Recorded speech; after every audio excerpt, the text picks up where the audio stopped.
Bismillahirrahmanirrahim. Assalamualaikum warahmatullahi wabarakatuh. Bertemu kembali. Untuk sesi kali ini saya akan bincang berkaitan dengan topik 4, itu topik berkaitan dengan penulisan efektif. Dalam penulisan efektif ini, sebenarnya saya dah bincang di peringkat awal semasa kita di kampus UUM secara sepintas lalu. Jadi hari ini saya akan buat sedikit imbasan berkaitan kandungan perkara-perkara penting dalam topik 4 berkaitan dengan penulisan berkesan. Dalam topik yang lepas 1, 2 dan 3, kita ada banyak bincang berkaitan dengan peranan penulis korporat dalam profession perhubungan korporat dan perhubungan awam. Dalam masa yang sama juga, kita juga ada membincang berkaitan dengan apa yang dikatakan sebagai teknik-teknik penulisan. Kita perlu menulis, kita perlu menyebarkan maklumat menggunakan media-media yang very convincing, yang meyakinkan dalam menyebarkan maklumat. Kita juga membuat penilaian tentang penulisan kita. Dalam bab yang lepas juga kita ada bincang berkaitan dengan kepentingan penyelidikan dalam proses penulisan. Kita nak dapat bahan dari mana, jenis-jenis bahan, bagaimana kita nak mengadakan hubungan baik dengan pengawal media dan sebagainya. Dan kesemua itu daripada bab 1, 2 dan 3 itu ianya amat penting dalam kita memahami kenapa kita perlu menulis secara berkesan, seperti mana yang dinyatakan dalam bab 4 ini. Untuk itu, di dalam bab 4 ni kita ada beberapa perkara yang perlu kita fokus dan kita amati. Pertama sekali berkaitan dengan identify input, iaitu mengenal pasti input-input atau bahan-bahan yang kita tulis. Kedua, kita sebagai penulis korporat ataupun apa saja bentuk penulisan, kita mesti fokus kepada objektif. Fokus objektif ini bermaksud kepada kita kena melihat apakah bentuk input-input yang berfokus, kita nak sasarkan kepada siapa, dan apa yang kita nak tulis dan kita sebarkan. Sama ada kalau dalam konteks perhubungan korporat, kita ada dua bentuk mesej yang utama ataupun semua yang utama. Utamanya adalah dipanggil mesej dalaman untuk dan juga mesej luaran, halayak dalaman dan juga halayak luaran. Jadi dalam hal ini saya tak langsung untuk memastikan penulisan kita berkesan dan boleh dibaca, boleh terima oleh masyarakat. Kita juga perlu mengenal pasti publik kita siapa, sasaran kita. Yang keempat, kita sebagai pegawai korporat, penulis korporat, kita juga perlu mengetahui bentuk-bentuk penulisan, iaitu setting general, iaitu kita pemilihan format penulisan. Sama ada kita nak tulis berita, siaran berita, siaran media, editorial, postcard, corporate advertising dan sebagainya, sesuai dengan identified input dan juga siapakah sasaran kita. Yang kelima ialah proses penerbitan, iaitu selepas kita kutip data, kita kutip data, kita tulis dan kita nak terbit. Publishing proses ini dalam konteks penulisan korporat untuk subjek kita 2053 tidaklah begitu penting, sebab kursus ini mengajar anda tentang mencari bahan, menulis bahan. Setakat itu, dan kita cuba publish bahan-bahan kita sama ada secara tradisional dengan menggunakan newsletter ataupun menggunakan media-media baru melalui Facebook, Twitter, dan kita sebar juga melalui laman web, blog dan sebagainya. Jadi publishing proses atau proses penerbitan ini sebenarnya adalah satu proses yang mana kita boleh terbit, bagaimana kita nak menerbitkan suatu bahan. Dan publishing proses ini akan you all belajar secara terperinci, secara praktikal apabila kita meningkat ke satu lagi level, iaitu level 2093 Publishing Management. Di situ nanti anda akan belajar proses-proses penerbitan sesuatu bahan secara praktikal. Yang terakhir adalah berkaitan dengan feedback. Itu satu respon ataupun penilaian, maklum balas daripada khalayak kita apabila mereka membaca. Selalunya kita lihat benda ini adalah kita melihat dari segi positif dan negatif. Apakah feedback pihak pembaca, pihak sasaran kita terhadap bahan-bahan penulisan kita. Okey. Untuk poin yang pertama iaitu identify input atau mengenal pasti input-input. Seorang pegawai korporat itu ataupun PR perlu memikirkan apakah bentuk-bentuk informasi yang terbaru, yang terkini, yang dikendaki oleh publik. Dan kita sebagai PR juga perlu setiap masa kita memikirkan apakah input, apakah konten kita yang dikendaki oleh pihak media dan juga pihak pembaca kita. Sebab itu kita kena tahu di sini apakah aktiviti-aktiviti yang sesuai yang perlu kita sebarkan pada masyarakat. Apakah bentuk data-data reputasi syarikat kita yang perlu kita sebarkan. Tak semua data-data, tak semua aktiviti, tak semua event majlis dalam pejabat atau dalam organisasi kita perlu disebarkan. Sebab itu kita perlu mengambil kira data-data yang baru, majlis-majlis yang ada nilai korporat. Nilai korporat seperti kita belajar yang awal, kita ada identity, image dan juga reputasi. Nilai-nilai inilah yang wajib kita tahu dan kita jadikan sebahagian dalam kita mengenal pasti input. Sebab itu kita kena mempelbagaikan input kita, jangan terlalu stereotip. Sebab maklumat-maklumat sama dia akan menyebabkan suatu pembaca jadi boring. Contohnya maklumat perasmian, angle kita menulis pun, siapa rasmi, apa input pembacaannya, kita tulis juga berkaitan dengan apa pendapat pemberita. Kadang-kadang berita-berita macam ni juga kita kena pelbagaikan gaya penulisan. Daripada kita boleh tulis dalam bentuk rencana.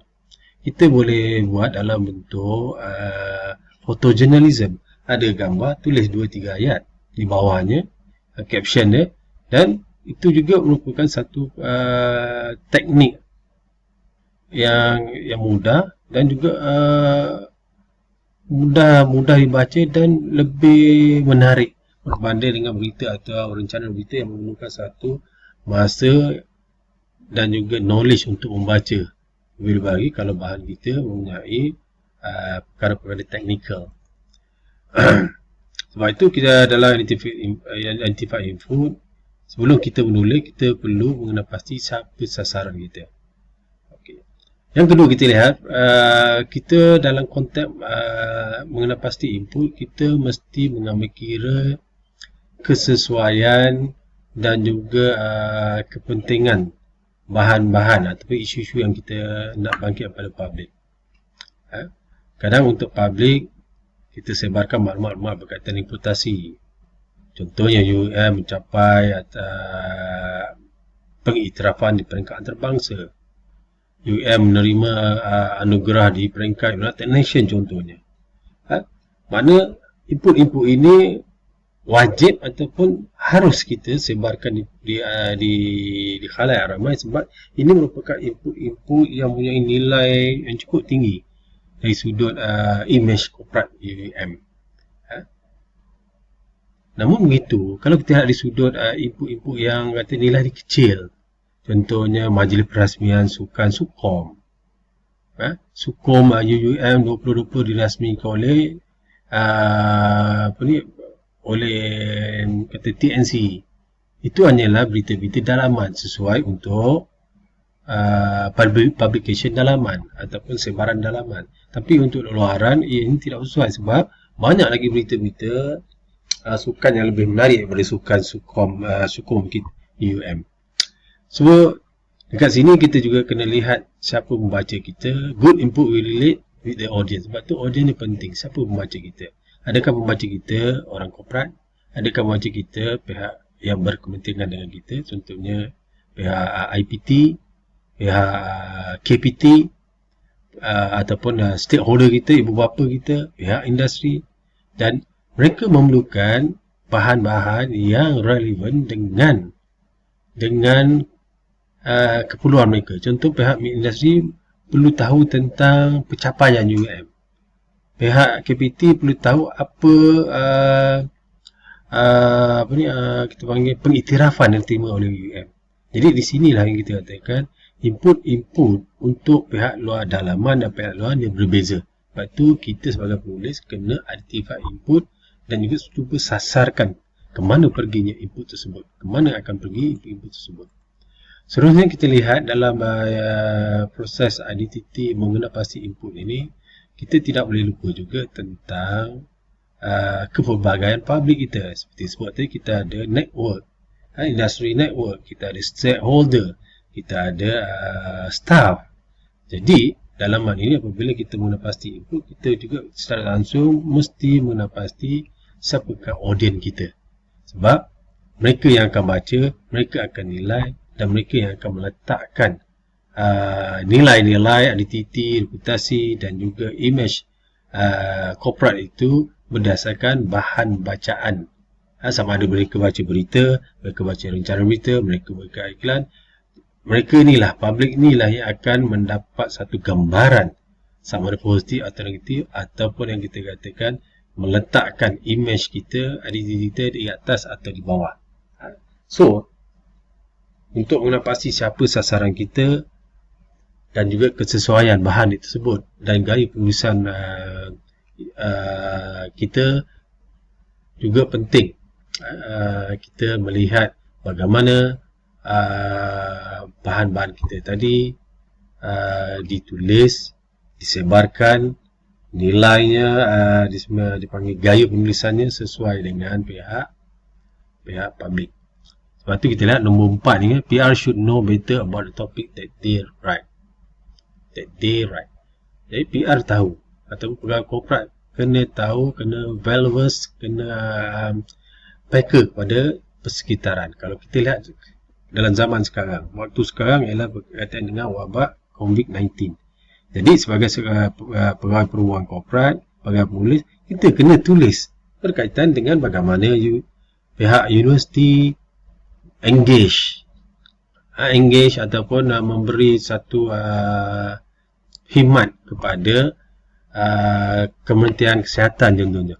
Banyak kita lihat, banyak berita keluar berkaitan dengan pihak universiti membuat terpanggil aktiviti dalam musim COVID-19. Contohnya membuat jahitan PPE, itu baju frontliner, memberi makanan, membuat ceramah, mengadakan majlis-majlis secara online. Ini semua perkara-perkara yang perlu diwar-warkan oleh pegawai perhubungan korporat kepada publik. Sebab kita kena sesuaikan konten penulisan kita dengan isu-isu semasa. Okay.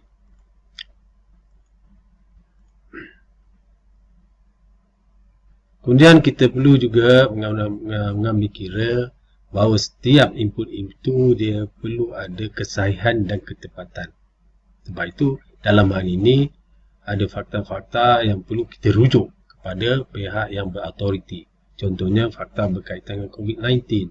Kita rujuk Kementerian Kesihatan, kita rujuk Majlis Keselamatan Negara, kita rujuk kepada jawatankuasa bencana di Universiti Utara Malaysia. Apakah pandangan mereka? Dan juga kita kadang-kadang menjadikan fakta-fakta tersebut bukan saja dalam bentuk penulisan berita, rencana berita, tapi kadang untuk memudahkan orang ramai, orang umum khususnya, kita menjadikan fakta-fakta tersebut dalam bentuk format baca, contohnya dalam bentuk grafik, supaya orang lebih faham, lebih mudah untuk memahami setiap proses yang berlaku. Seterusnya berkaitan dengan perkara kedua dalam penulisan berkesan adalah fokus. Jadi untuk fokus objektif ini, kita sebagai pegawai korporat kita juga perlu tahu tentang apakah objektif penulisan kita. Kita kena faham, adakah objektif kita untuk memujuk pembaca, adakah objektif kita ialah untuk hanya sekadar memberitahu apa yang berlaku dalam pejabat kita, atau adakah objektif kita ini bertujuan untuk berkongsi maklumat dan juga mendapatkan simpati, adakah objektif kita untuk mewar-warkan suatu isu yang positif kepada pihak awam melalui media bersama supaya kita boleh narik perhatian tentang visibility, kebolehlighatan syarikat kita. Dan dalam ini fokus objektif boleh kita lihat dari beberapa sudut. Pertama sekali adalah formal topik kategori. Kita kena lihat adakah kita perlu menyebarkan maklumat-maklumat yang formal, kepada pihak publik. Di sini pertama sekali adalah inform objektif. Kita perlu inform informasi-informasi umum kepada masyarakat. Contoh berkaitan kenaikan pangkat, tentang aktiviti pelajar UM, tentang perstrukturan pengajaran online. Itu adalah satu proses fokus untuk memberitahu orang. Itu let people know what we do. Okay? Jadi dalam hal ini itu hanyalah dipanggil inform objektif. Itu objektif kita adalah untuk memberitahu saja current issue ataupun isu-isu semasa yang berlaku dalam jabatan kepada orang ramai. Yang kedua ialah implementation information. Itu informasi-informasi yang kita laksanakan. Contohnya berkaitan dengan PDP secara digital.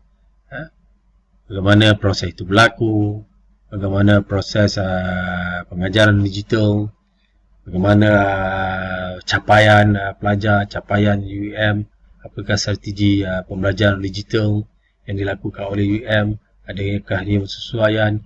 So, perkara-perkara macam ini juga perlu kita sebarkan kepada maklumat sebab ini diperlukan oleh stakeholder kita yang di luar. Contoh ibu bapa, pelajar-pelajar di luar, pihak IPT industri ini, atau apakah tindakan UM apabila berlakunya proses penjarakan sosial dalam pengajaran dan juga pembelajaran. Okay. Yang kedua,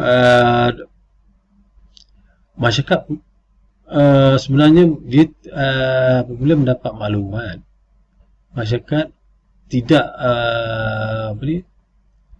mengambil kira semua maklumat itu penting. Bagi masyarakat, maklumat penting ialah maklumat yang dekat dengan mereka. Contoh ibu bapa kita, dia nak tahu tentang UM, apa tindakan UM pada pelajar apabila COVID-19 berlaku. Mereka nak tahu apa tindakan korporat tentang anak-anak mereka.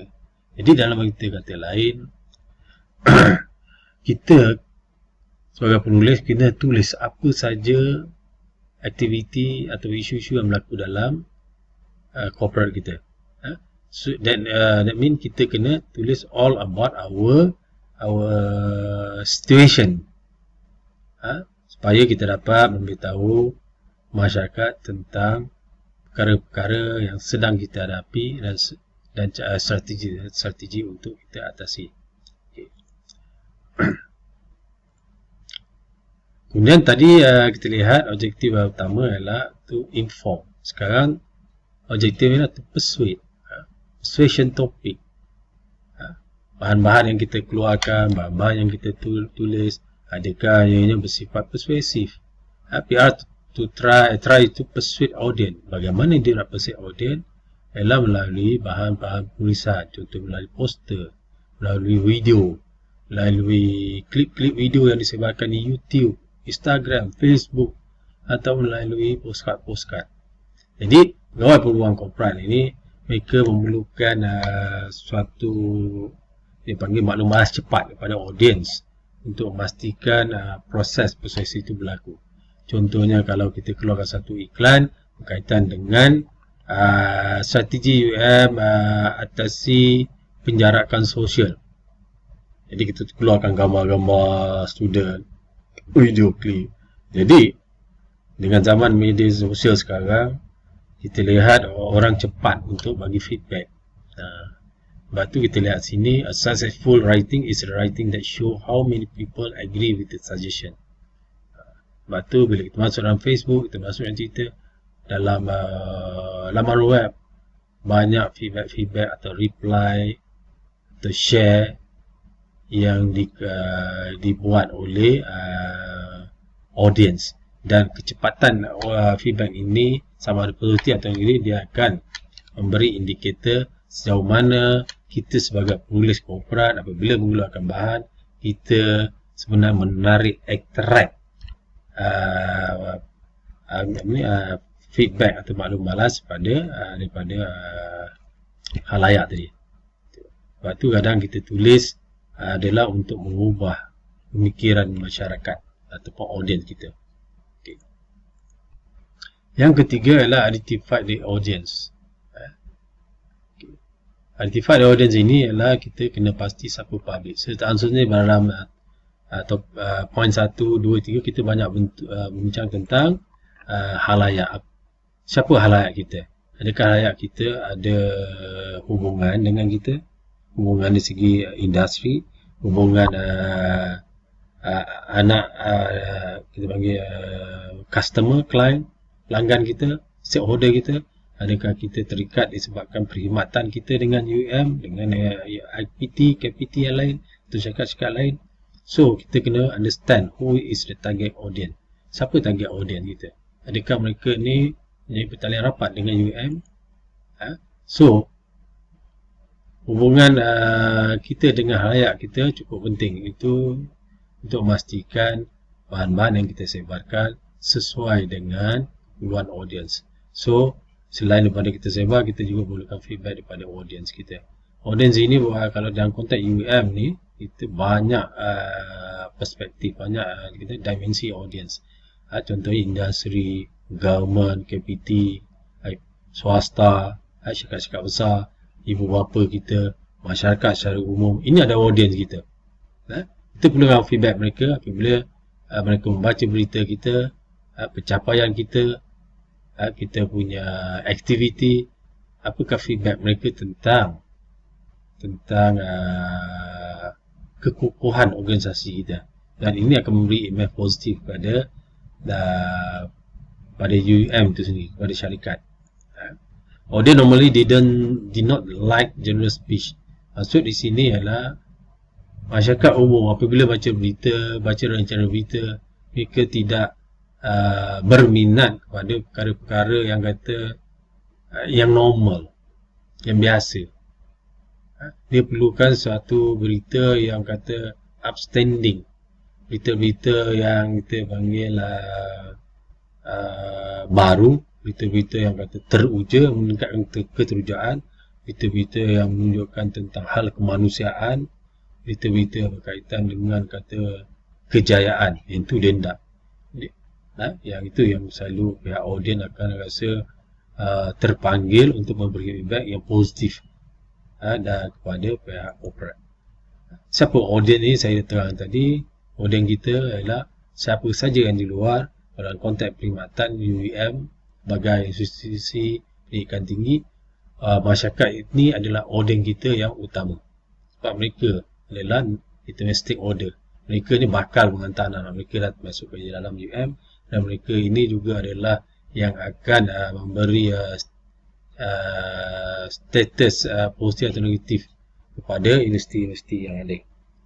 Begitu je dengan pihak swasta dan juga pihak kerajaan. This is important either want to continue writing or not. Sebab itu kita lihat dalam konteks penulisan korporat, kita perlu mengambil kira ada audien dalaman dan juga ada audien luaran. Audien dalaman adalah staff kita. Selalu kita hantar, kita buat new listing, kita hantar dalam email, kita ada poster dalaman dan sebagainya. Dan ini adalah dia punya kehendaknya berbeza dengan kehendak atau keperluan pihak luar. luar, contohnya kita menyebar berkaitan dengan reputasi syarikat kita. Kita sebarkan berkaitan dengan aktiviti-aktiviti yang kata yang menonjolkan image dan juga kejayaan reputasi syarikat kita. Audience interested at the same thing. So kita juga perlu identify apa keperluan ataupun kepentingan audience tadi, apa minat dia. Adakah dia berminat dalam the same thing, ataupun mereka memerlukan lagi maklumat-maklumat yang berlainan ataupun yang kata outstanding daripada syarikat.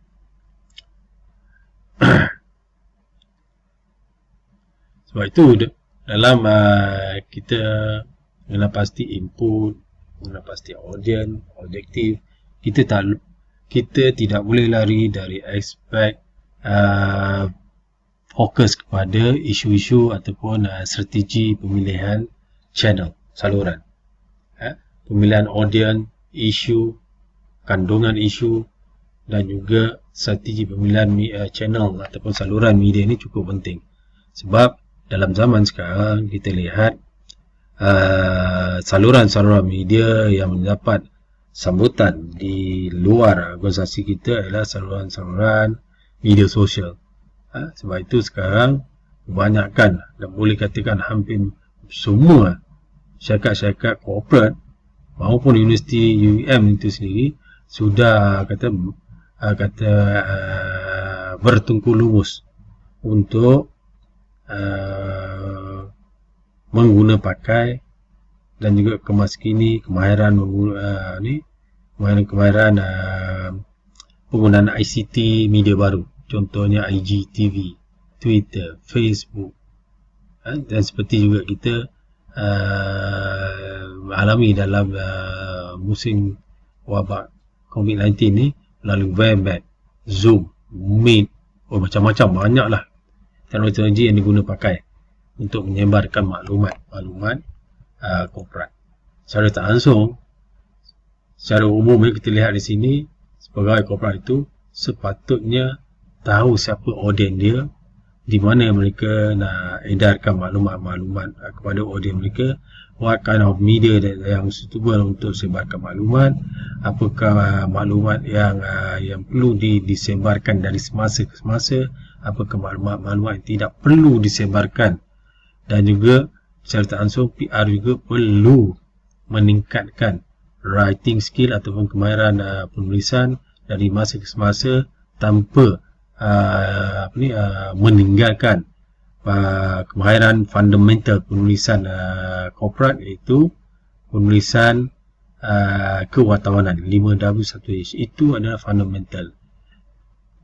Dalam masa yang sama, kita perlu update kemas kini, meningkatkan ilmu kita dengan penggunaan ICT media sosial yang terbaru, supaya kita dapat menyebarkan maklumat-maklumat yang kita tulis dalam media-media tadi dan juga kita sebarkan kepada khalayak yang sekarang begitu terbuka dan begitu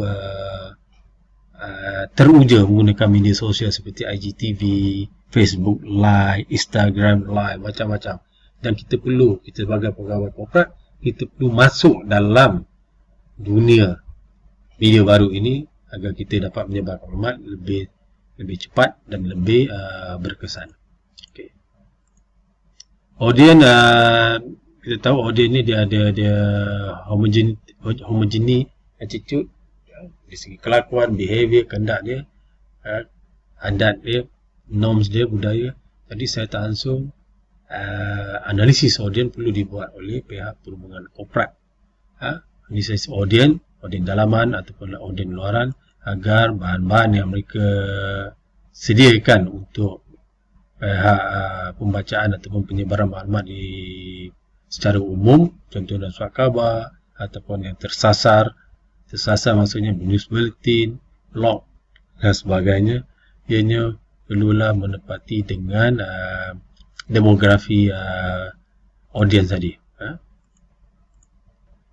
Yang keempat adalah selecting genre ataupun pemilihan format.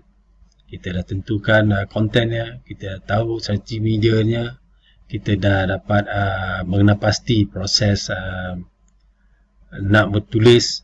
Kita sudah tadi sebentar tadi kita tahu di mana kita nak sebar, siapakah audience kita. Yang keempat adalah selecting genre. Selecting genre ini adalah pemilihan format-format yang sesuai dengan public. Masih lagi dengan public. Kita tahu di dalam perhubungan korporat ini, kita boleh menulis dalam pelbagai bentuk format atau genre. Kita boleh tulis dalam berita, dalam bentuk format berita, siaran berita, press release, kita buat dalam postcard, dalam iklan, dalam editorial, dalam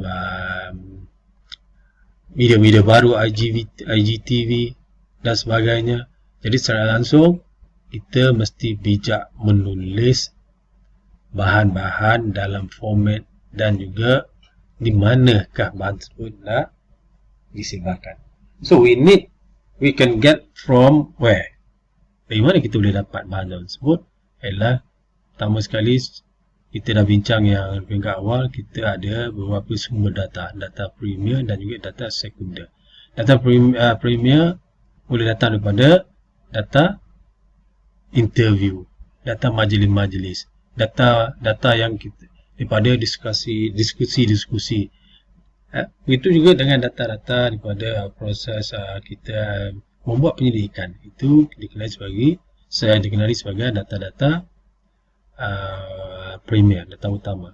Manakala data-data sekunder pula merujuk kepada data-data yang kita dapat daripada dokumentari, daripada surat khabar, daripada kertas prosiding, berita-berita semasa, daripada artikel-artikel yang diterbitkan.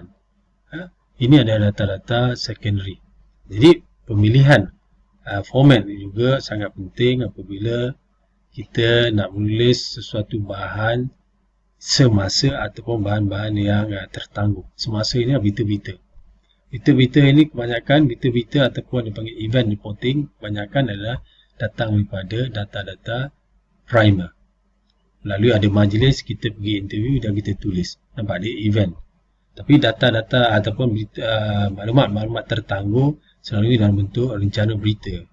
Dalam bentuk dokumentari, autobiografi. Ini memerlukan masa yang panjang untuk kita tulis artikel tersebut dan kita perlu bukan saja data primer, kita perlukan data-data sekunder untuk kita tulis secara komprehensif artikel tersebut, kemudian barulah kita publish. Jadi ada data primer dan juga ada data secondary. Dalam hal ini, setiap pemilihan genre ini perlulah sesuai dengan halayak sasaran kita dan juga objektif penulisan kita. Dan perkara-perkara pemilihan ini, bagaimana kita nak tulis, bagaimana bahan yang perlu dapat, kita perlulah melalui satu proses penyelidikan yang kita bincang dalam bab 3 yang lalu. Okay. Seterusnya, publishing process. Untuk publishing proses ini, saya tak sentuh banyak sebab publishing proses adalah satu proses yang memerlukan satu kemahiran teknikal pengurusan penerbitan. Tapi di peringkat awal tadi, kita hanya kena pasti audience, bagaimana nak tulis, kena pasti konten, bagaimana cari konten, buat research. Itu bahagian yang awal. Tapi untuk publishing ialah kita perlu kena fikirkan bahan-bahan yang kita tulis tadi perlu diterbit di mana. Perlukan proses editorial, perlukan proses desktop publishing, nak terbit mana, nak siar di mana. So dalam hal ini, dalam proses kalau ikut secara umum dia ada 9 step. Planning need to reduce any risk, planning a schema, perfect planning can help control publishing process, to identify goals dan sebagainya. Jadi yang ini satu proses yang agak tedious, remeh, tapi wajib kita ikut di mana kita cuba praktiskan apabila kita sebarkan maklumat kita ataupun kita publishkan maklumat kita di dalam laman web. Dalam projek kita, dalam projek kumpulan kita, kita publish dalam laman web. Dalam laman web nanti kita akan ada satu proses editorial, kita nak susun, kita nak edit, kita nak menerapkan creativity, warna, grafik, muzik, latar belakang, itu semua proses kita panggil proses publishing. Kemudian akhirnya proses publishing ialah kita mesti melalui proses penilaian. Penilaian ini kita nak lihat adakah bahan kita sampai atau tidak kepada halayak kita. Adakah bahan kita difahami oleh halayak atau tidak. Ataupun adakah bahan kita ini boleh meningkatkan reputasi ataupun imej syarikat kita. Ini dari segi penilaian. Penilaian ini dilakukan dengan pertama mengadakan soalan-soalan ataupun mengadakan Q&A kepada pelanggan kita ataupun pelanggan sendiri yang membeli ataupun audiens sendiri yang memberi dia panggil feedback secara langsung. Contohnya dalam Facebook, sama ada dia mereka like, mereka komen dan sebagainya, itu adalah feedback yang secara langsung. Ataupun kita mengadakan mesyuarat dalaman untuk melihat adakah bahan-bahan yang kita terbitkan berjaya meningkatkan imej kita ataupun berjaya meletakkan reputasi kita ke satu peringkat ataupun di satu persaingan dalam industri yang kita duduki. Okay. Kemudian feedback, respon seperti kita kata, respon from reader pada public, pada kita punya audience. Ini sangat penting kerana feedback ini mereka sebagai pembaca, mereka memberi feedback dan ataupun komen-komen ini adalah satu proses bagaimana kita nak improve, nak memperbaiki, nak meningkatkan bahan penulisan kita, fokus penulisan kita, kaedah penyampaian maklumat, supaya kita setiap masa apabila mengeluarkan suatu bahan ataupun artikel, kita mestilah dapat mengeluarkan idea-idea yang refresh, idea-idea yang fresh, idea-idea yang baru, segar, sudut ataupun gaya penulisan yang efektif, dan kita dapat menyampaikan maklumat tersebut dengan lebih berkesan. Jadi feedback penting dalam menentu atau mengukur sama ada halayak faham atau tak faham berkaitan dengan mesej kita. Kedua, melalui feedback kita dapat menentukan sama ada idea-idea kita ini diterima pakai oleh halayak atau tidak, ataupun bahan-bahan yang kita tulis tadi dapat meningkatkan reputasi atau imej kita di halayak ramai atau tidak. Jadi ini adalah feedback. So itu saja untuk kita bincang kali ini, itu berkaitan dengan effective writing ataupun penulisan-penulisan. Dia ada 6 perkara. Biasanya dalam peperiksaan soalan esei dia akan menyatakan okey, bincangkan 4 proses atau 4 elemen dalam penulisan berkesan. Itu pilihlah. Biasanya kita akan pilih 1, 2, 3, 4 ini. Identified, focus, public dan juga general. Itu ada 4 yang utama. Mungkin juga soalan-soalan boleh keluar dari salah satu daripada 6 ini. Contoh mungkin keluar daripada selecting general. Dari sini selalu soalan-soalan konsep. Apa yang dimaksudkan dengan selecting general? Selecting general adalah satu proses bagaimana kita memilih format penulisan yang hendak kita guna dan sebarkan maklumat kepada masyarakat. Contoh format ialah sama ada berita, rencana berita, editorial, advertising, postcard, poster, bahan-bahan media elektronik, bahan-bahan media kita panggil media sosial. Itu adalah general atau bentuk-bentuk penulisan. Dengan itu saya harap anda serta langsung dapat kaitkan bab 4 ini dengan bab 1, 2 dan 3 berkaitan dengan peranan penulisan korporat, bagaimana research penting dalam penulisan korporat, dan bab 4 ni sebenarnya ialah ia bertujuan untuk merangkumkan keseluruhan bab 1, 2, 3 ini dengan melihat kepada apakah bentuk input yang sesuai dalam kita menulis, apakah objektif kita menulis, objektif penulisan kita. adakah informasi, persuasif, adakah hanya sekadar kata propaganda, dan seterusnya. Dalam effective writing ni kita juga melihat siapakah audiens kita. Kita kena buat analisis audiens, kita kena buat pemilihan format, genre, dan juga kena tahu sikit sebanyak tentang proses publishing dan proses feed dan juga proses feedback. Untuk itu saya ucapkan terima kasih. Jumpa lagi. Sekian, terima kasih.